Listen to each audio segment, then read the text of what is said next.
Well, Mary Kay, as everyone knows by now, Kevin Hogan will start on Sunday against the Houston Texans in place of DeShone Kizer. Of course, he relieved DeShone Kizer this last Sunday against the Jets and immediately led the Browns to a touchdown. He's actually led the Browns to a couple of touchdown drives. But let's talk about DeShone Kizer, because Hugh Jackson is still talking like a coach who believes in him, still thinks he has a future. So what does this all mean right now for DeShone Kizer? You know, I believe Hugh when he says that he believes in DeShone Kizer. I still think that he believes that he has the arm talent, the mobility, the size, and all the other ingredients it takes to be a starting quarterback. I think he looks out there on his offense right now, and he doesn't see enough pieces to help a young guy like that be successful. I mean, you look at Deshaun Watson right now in Houston, and he's got DeAndre Hopkins, who I think is second in the NFL in receptions right now. He's got Will Fuller. He's got a lot of guys, a lot of playmakers.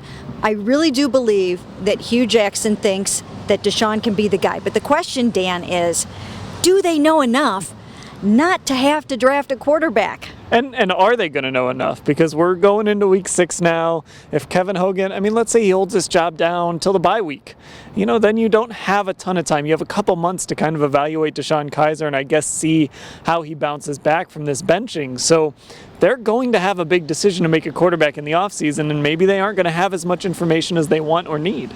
Well, they definitely are not going to have as much as they wanted or needed, but I do think they will get more. I think DeShone will go back in there at some point this season if it becomes absolutely evident that, you know, I mean, that the season is more about development than trying to get a win. It could possibly get to that point.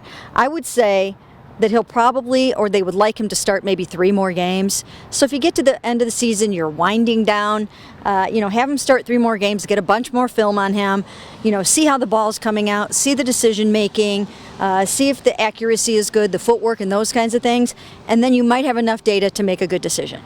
The real question with Kizer is going to be how does he respond to this and what does it do for him? I think it can help him to sit. I think it can help him to maybe see the game from a different perspective, and I guess what they're really going to be looking for is how much progress does he make from sitting on the bench? You know what? I mean, in all of the quarterbacks that I've talked to over the years, and there have been plenty, Dan, let me tell you. Should we list them all, or do we have to probably make this video way too long? I'm going to wear that maxi dress one of these days with all the quarterbacks' names written on them. But from all the guys that I've ever talked to, the game slows down so much, whether you're playing or not, throughout that whole first year. Even Kevin Hogan said just throughout last year, the game just got slower. So I do think that he will benefit from standing on the sidelines a little bit. So it will be Kevin Hogan starting on Sunday in Houston. Of course, Mary Kay, you and I will be there, and we'll have full coverage at cleveland.com/Browns.